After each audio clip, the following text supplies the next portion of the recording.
खबरों का सारथी। नमस्कार, के न्यूज के खास कार्यक्रम स्पेशल रिपोर्ट में आपका स्वागत है। मैं हूं राहुल चौहान। सूबे की राजधानी लखनऊ में आज उत्तर भारत के कृषि विकास का केंद्र बन गई है। लखनऊ के सेंट्रल होटल में आयोजित क्षेत्रीय कृषि सम्मेलन को लेकर महामंथन हुआ। वहीं देहरादून से लेकर दिल्ली तक चल रही सियासी चर्चाओं के बीच भाजपा नेतृत्व ने अब 2027 को लेकर तस्वीर साफ कर दी है। और चलते चलते बात मिडिल ईस्ट में युद्ध की, जहां पश्चिम एशिया की चिंगारी अब दुनिया को झुलसाने वाली आग बन चुकी है। ईरान पर अमेरिका और इजराइल के भीषण हमलों के कई हफ्ते बीत चुके हैं, लेकिन अभी भी कोई राहत की खबर नहीं है। तो चलिए चलते हैं खबरों के विस्तार में। उत्तर प्रदेश की राजधानी लखनऊ उत्तर भारत के कृषि विकास का केंद्र बन गई है। लखनऊ के सेंट्रम होटल में आयोजित क्षेत्रीय कृषि सम्मेलन का उद्घाटन मुख्यमंत्री योगी आदित्यनाथ और केंद्रीय कृषि मंत्री शिवराज सिंह चौहान ने कर दिया है। इस महामंथन में उत्तर भारत के 9 राज्यों के प्रतिनिधि और कृषि विशेषज्ञ जुटे हैं, जिनका लक्ष्य किसानों की आय बढ़ाना और खेती की चुनौतियों को कम करना है। एक तरफ जहां यूपी में मौसम का मिजाज बदल रहा है और गर्मी के साथ बेमौसम बारिश की आशंका है, वहीं दूसरी तरफ सरकार खेती को तकनीक और बेहतर इंफ्रास्ट्रक्चर से जोड़ने की रणनीति बना रही है। क्या है इस सम्मेलन का मुख्य एजेंडा और कैसे किसानों को नकली खाद बीज से निजात मिलेगी, देखिए इस विशेष रिपोर्ट में।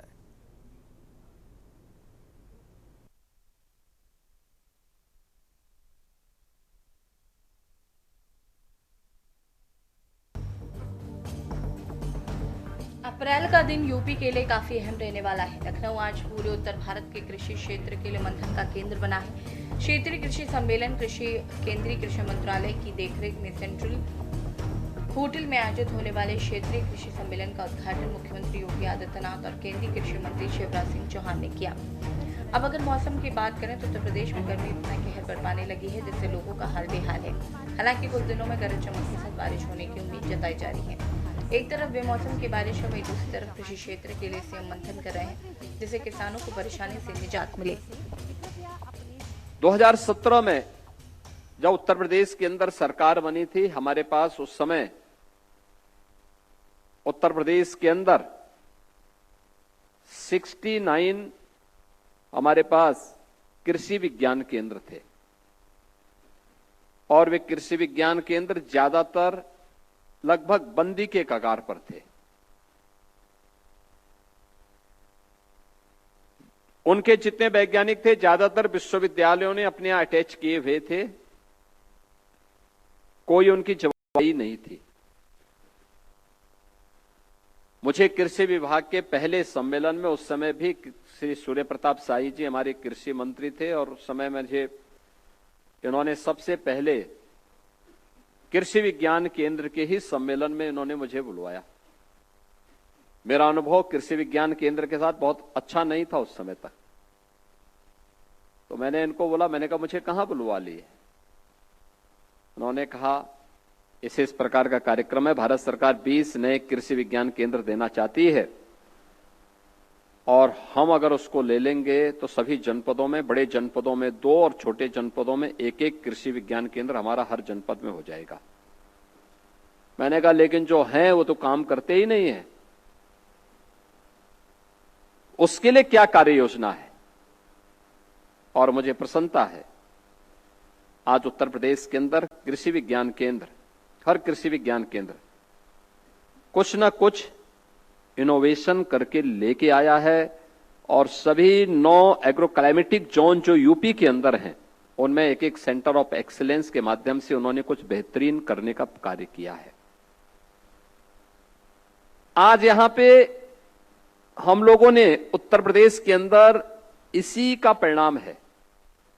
आज जब वे वैज्ञानिक स्थानीय स्तर पर किसानों के साथ बैठते हैं, कृषि विज्ञान केंद्र में डेमोस्ट्रेशन करते हैं, फिर खेत में जाकर के उस डेमोस्ट्रेशन को वहां पे उनके खेत में भी देखते हैं, लगातार विजिट करते हैं, लगातार गोष्ठियां चलती हैं, लगातार कुछ न कुछ कार्यक्रम चल रहे हैं और भारत सरकार के पास लगातार उनका संवाद एक बना हुआ है। 9 राज्यों के प्रतिनिधि और विशेषज्ञ शामिल होंगे। इस सम्मेलन में उत्तर प्रदेश समेत कुल 9 राज्य और केंद्र शासित प्रदेशों की भागीदारी होगी। इनमें हरियाणा, हिमाचल प्रदेश, उत्तराखंड, चंडीगढ़, जम्मू कश्मीर, लद्दाख, पंजाब और दिल्ली शामिल हैं। उद्घाटन सत्र में केंद्रीय राज्य मंत्री भागीरथ चौधरी और रामानाथ ठाकुर भी मौजूद रहेंगे।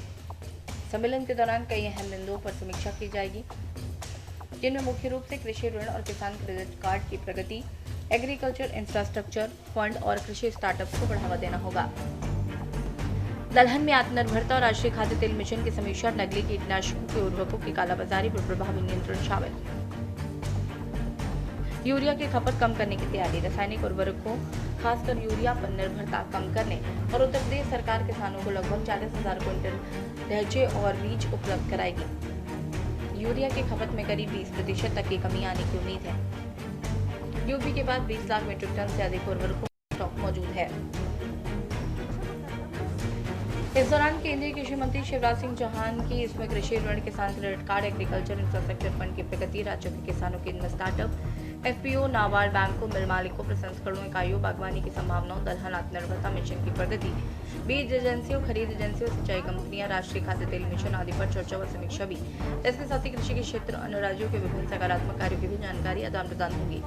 ये भी कहा जा रहा है कि सम्मेलन में नकली कीटनाशकों, उर्वरकों और कालाबाजारी पर नियंत्रण, प्रभावी वितरण, इसके विकल्पों को बढ़ावा देने के लिए संतुलित उपयोग, रासायनिक फर्टिलाइजर की जगह अल्टरनेटिव फर्टिलाइजर के प्रयोग को लेकर भी इस पर विस्तृत चर्चा व समीक्षा होगी। सम्मेलन में उत्तर जोन के आगे क्या पॉलिसी बनाई जाए और इसके जरिए किसानों को कैसे सामर्थ्यवान व आर्थिक रूप से सक्षम बनाया जा सके, इस पर चर्चा होगी। समस्याओं के बारे में चर्चा करके खरीफ का और रबी का प्लान तैयार करें। तो पिछले साल हमने 2 दिन ही की थी ये, फिर हमें ये लगा कि देश बहुत बड़ा है, हमारी अलग अलग एग्रो क्लाइमेटिक जोन है, अलग अलग क्षेत्र की माटी अलग है, जलवायु अलग है, समस्याएं अलग है।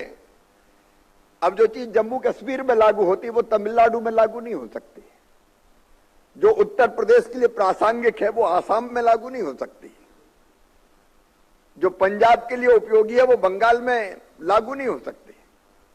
और इसलिए फिर मन में ये लगा कि अगर हमको खरीफ और रबी की पूरी रोड मैप पर बात करनी है तो अलग अलग जोन में बांटकर अगर हम चर्चा करेंगे तो विस्तार से चर्चा होगी और ठीक से हम अलग अलग राज्यों के जलवायु को देख के, माटी को देख के, वहां की आवश्यकताओं को देख के, वहां की समस्याओं को देख के हम ठीक योजना बना पाएंगे।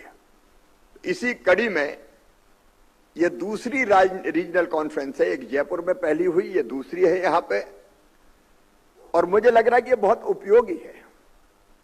संबंधित राज्यों के सभी खेती से संबंधित प्रमुख अधिकारी आए हुए, और ये उत्तर क्षेत्र तो बहुत महत्वपूर्ण है हमारे लिए। एक तरफ यहां पंजाब और हरियाणा जैसे राज्य है जिनने हरित क्रांति की शुरुआत की थी, दूसरी तरफ उत्तर प्रदेश है कि उत्तर प्रदेश तो देश में खाद्यान्न उत्पादन में आज नंबर 1 है, सबसे ज्यादा योगदान उत्तर प्रदेश का खाद्यान्न उत्पादन में है। यहां की माटी, यहां की जलवायु, यहां के मेहनती किसान, और उसके साथ साथ हिमाचल है, उत्तराखंड है, जम्मू कश्मीर है, वहां के फल, वहां के फूल, वहां की सब्जियां, उनकी अलग ही बात है। और अलग अलग हम प्रदेशों के बारे में सोचें तो उनकी समस्याएं भी अलग अलग है।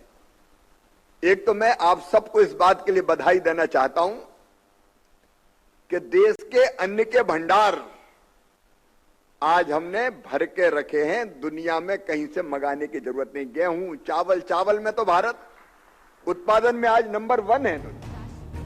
केंद्रीय कृषि सम्मेलन का आगाज मुख्यमंत्री योगी आदित्यनाथ, केंद्रीय कृषि मंत्री शिवराज सिंह चौहान और दीप प्रज्वलित कर किया। एक तरफ जहां यूपी में भीषण गर्मी का प्रकोप है, बेमौसम बारिश की आहट ने किसानों की चिंता बढ़ाई, वहीं दूसरी तरफ सरकार इस सम्मेलन के जरिए किसानों की तकदीर बदलने का खाका तैयार कर रही है, जिससे कि किसानों को परेशानी से निजात मिल सके।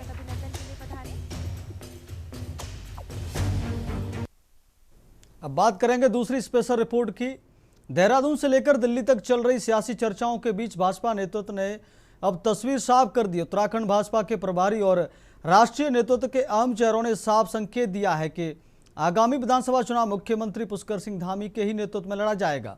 पार्टी का मानना है कि धामी सरकार ने राज्यों में विकास और सुशासन का जो मॉडल पेश किया है वह जनता की उम्मीदों पर पूरी तरह खरा उतरा है। देखिए ये रिपोर्ट।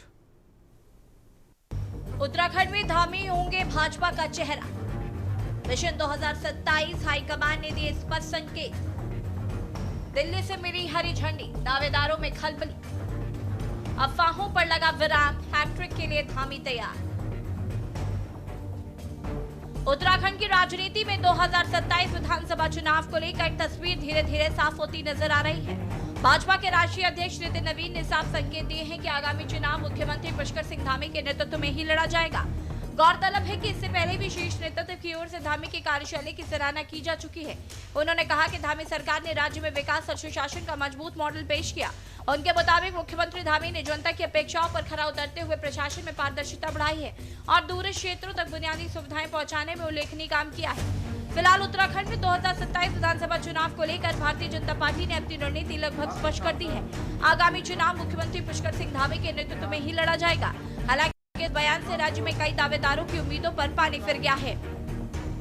हर राज्य सरकारों को वहां की परिस्थितियों को संभालने की कई चुनौतियां होती, लेकिन हम अपने ट्रैक रिकॉर्ड को देखते हैं, हम डेवलपमेंट को देखते हैं, हम वहां के जो इम्प्रूवमेंट होना चाहिए हर आदमी के पब्लिक के लाइफ में, उन सब चीज के ग्रोथ को देखते हैं। और मैं मानता हूं कि आज उत्तराखंड पूरी तरह से डेवलपमेंट के फोरम के हिसाब से देखिए, पूरे हमारे जो यूएसपी रहती है गवर्नेंस का, उस फोरम से देखिए, तो हम बेहतर रूप से आगे बढ़े हैं और पुष्कर सिंह धामी के नेतृत्व में निश्चित रूप से हम और बेहतर परिणाम लेके आएंगे। मुझे आप सबके इतने बड़े प्रचंड यहाँ पर जनाक्रोश को देखकर ये पूरी तरह से विश्वास हो गया है कि देवभूमि से ये जो आवाज उठी है ये पूरे देश में गूंजेगी और मातृशक्ति के साथ जिन्होंने अन्याय किया है, मातृशक्ति के अधिकारों में जिन्होंने बैरियर बनने का काम किया है, जिन्होंने बाधा बनने का काम किया है, उनको करारा जवाब देने का काम मातृशक्ति करेगी। बहनों, आप सभी भली भांति जानते हैं कि हमारे प्रधानमंत्री आदरणीय नरेंद्र मोदी जी ने देश की मातृशक्ति को उनकी लोकतांत्रिक व्यवस्था में उनको अधिकार मिले, उनको दिलाने के लिए नारी शक्ति बंधन अधिनियम वो देश की संसद के अंदर लेकर आए। लेकिन कांग्रेस और उसके सहयोगी जो परिवारवादी पार्टियां हैं, उन्होंने मिलकर इस ऐतिहासिक और युग परिवर्तनकारी निर्णय को अपने राजनीतिक स्वार्थ के कारण संसद के सदनों में पारित होने से रोक दिया। लोकसभा में संख्या बल के आधार पर यह बिल पारित नहीं हो पाया, तो कांग्रेस के युवराज आपने देखा होगा जैसे कोई जंग जीतकर आए हों, इस प्रकार से जश्न मना रहे थे और मेजें थपथपा रहे थे। भाइयों बहनों, उसी के साथ ये दृश्य जब हम देख रहे थे तो महाभारत की उस सभा की याद आई जिस सभा में कौरवों ने जोर जोर से हंसते हुए एक अबला नारी का अपमान किया था। गौरतलब है कि इससे पहले भी शीर्ष नेतृत्व की ओर से धामी की कार्यशैली की सराहना की जा चुकी है। प्रधानमंत्री नरेंद्र मोदी ने देहरादून दौरे के दौरान उनके काम की प्रशंसा की थी। वहीं हल्द्वानी में आयोजित कार्यक्रम में रक्षा मंत्री राजनाथ सिंह ने उन्हें धुरंधर बताते हुए उनकी नेतृत्व क्षमता की सराहना की। इसके अलावा हरिद्वार दौरे पर गृह मंत्री अमित शाह ने भी राज्य सरकार की नीतियों को जनहितकारी बताते हुए भाजपा की हैट्रिक का भरोसा जताया था। इस तरह पार्टी के शीर्ष नेताओं के लगातार मिल रहे समर्थन से ये संकेत साफ मिल रहा है कि भाजपा उत्तराखंड में 2027 का चुनाव धामी के नेतृत्व में ही लड़ने की रणनीति पर आगे बढ़ रही है। गौरतलब है कि बीजेपी ने धामी को तब भी सीएम बनाया जब वो वर्ष 2022 के चुनाव में अपनी सीट से चुनाव हार गए थे। उनके खुद चुनाव हारने के बावजूद बीजेपी के पास सरकार बनाने का जनादेश था। परिणामों के बाद से ही चर्चा होने लगी कि बीजेपी राज्य में कोई नया प्रयोग करेगी, लेकिन बीजेपी ने धामी को ही सीएम बनाया। बाद में धामी चंबा विधानसभा क्षेत्र के उपचुनाव के जरिए चुनकर सदन में आए। बीते कुछ वर्षों में कई बार दावा किया गया कि राज्य में बीजेपी चुनाव से पहले अपना सीएम बदलेगी। कुछ मौकों पर खुद सीएम धामी इन दावों पर प्रतिक्रिया दे चुके हैं। उनका कहना था कि वो बीजेपी के कार्यकर्ता है और पार्टी उन्हें जो जिम्मेदारी देगी वो उसे पूरी शिद्दत से निभाएंगे। फिलहाल उत्तराखंड की सियासत में इस साल 2027 की चुनावी बिसात अभी से बिजली शुरू हो गई है। कैसों और चर्चाओं के दौर के बीच अब तस्वीर बिल्कुल साफ होती नजर आ रही है। भाजपा के राष्ट्रीय नेतृत्व ने एक बार फिर मुख्यमंत्री पुष्कर सिंह धामी पर अपना भरोसा जताकर विरोधियों और अपने दोनों को बड़ा संदेश दिया है। स्पेशल रिपोर्ट में वक्त हो गया एक छोटे से ब्रेक का। ब्रेक के बाद जल्द लौटेंगे और दिखाएंगे अगली स्पेशल रिपोर्ट।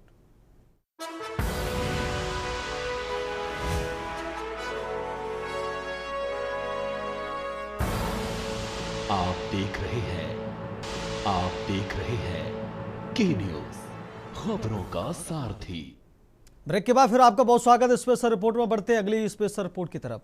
पश्चिम एशिया की चिंगारी अब दुनिया को झुलसाने वाली आग बन चुकी है। ईरान पर अमेरिका और इजराइल के भीषण हमलों के कई हफ्ते बीत चुके हैं, लेकिन तबाही के निशान और गहराते जा रहे हैं। सर्वोच्च नेता अयातुल्लाह अली खामनेई की मौत ने तेहरान की सत्ता को झकझोर दिया, तो दूसरी तरफ हारमूज की नाकेबंदी ने पूरी दुनिया की रसोई और रफ्तार को रोक दिया है। इस खास पैकेज में देखिए कैसे एक क्षेत्रीय युद्ध अब ग्लोबल इकोनॉमिक वॉर में तब्दील हो चुका है।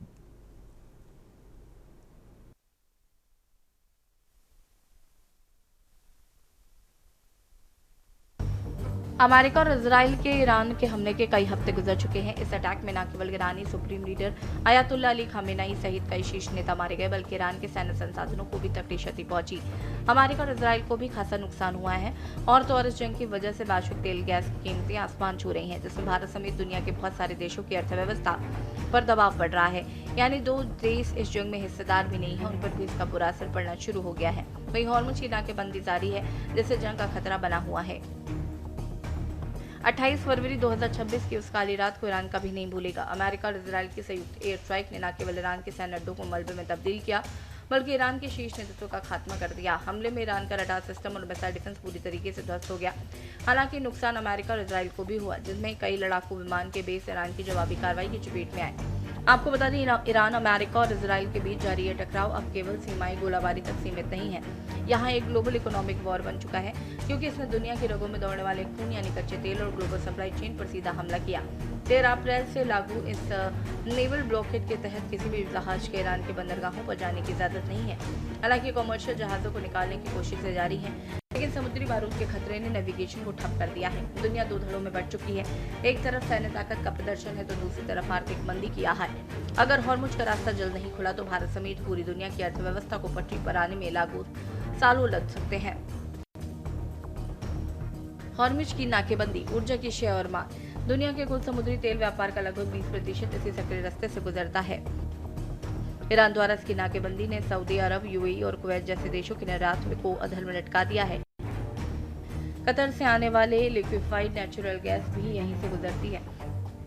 इसकी कमी से यूरोप और एशिया में बिजली हीटिंग की कीमतें रिकॉर्ड स्तर पर पहुंच गई हैं। जब तेल महंगा होता है तो पूरी दुनिया में परिवहन महंगा हो जाता है। फल, सब्जी और अनाज जैसी बुनियादी चीजें की कीमतें बढ़ जाती हैं, जिससे अर्थशास्त्री इम्पोर्टेड इन्फ्लेशन कहते हैं। ईरान और खाड़ी देश केवल तेल ही नहीं बल्कि यूरिया और अमोनिया के भी बड़े निर्यातक हैं। समुद्री रास्ते बंद होने से उर्वरकों की वैश्विक कमी हो गई है।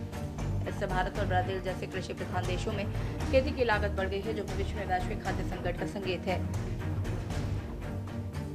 कहने का मतलब है, युद्ध केवल गलियों से नहीं, तेल से भी लड़ा जा रहा है। हालात यह है कि ब्रेन फ्रूट क्रूड ऑयल 120 रुपए प्रति बैरल के पार हो चुका है।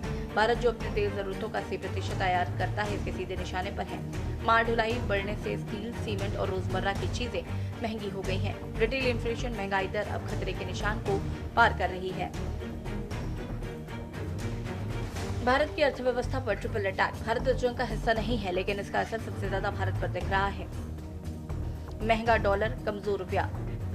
तेल खरीदने के लिए भारत को अधिक डॉलर खर्च करने पड़ रहे हैं, जिससे रुपया गिरकर 92 प्रति डॉलर के करीब पहुंच गया है। युद्ध की डर से जहाजों का बीमा और माल ढुलाई का खर्च 300% तक बढ़ गया है, जिससे भारतीय एक्सपोर्ट्स को भारी नुकसान हो रहा है। विदेशी निवेशकों ने अनिश्चितता के डर से भारतीय बाजारों से पैसा निकालना शुरू कर दिया है। ईरान पर हमलों के बाद लाल सागर और फारस की खाड़ी के रास्ते असुरक्षित हो गए हैं। जहाजों को अब हजारों किलोमीटर का चक्कर लगाना, Cape of Good Hope Africa से होकर गुजरना पड़ रहा है, जिससे सामान पहुंचने में 15 से 20 दिन की देरी हो रही है। फिलहाल ऑटोमोबाइल, इलेक्ट्रॉनिक्स और सेमीकंडक्टर जैसे उद्योगों में पार्ट्स की कमी होने लगी है। वहीं IMF और विश्व बैंक ने चेतावनी दी है कि यदि ये गतिरोध लंबे समय तक चला तो दुनिया स्टैगफ्लेशन की स्थिति में आ सकती है, जहां विकास दर शून्य होगी लेकिन महंगाई आसमान पर। ये अब दो देशों की लड़ाई नहीं बल्कि वैश्विक अर्थव्यवस्था को घुटने पर लाने वाली एक ऐसी जंग बन गई है, जिसका खामियाजा एक आम नागरिक अपने घर के बजट में भुगत रहा है। स्पेशल डेस्क के न्यूज़ इंडिया। इस पर फिलहाल के लिए बस मेरे साथ इतना ही। मुझे दीजिए इजाजत। देखते रहिए के न्यूज़ इंडिया। नमस्कार।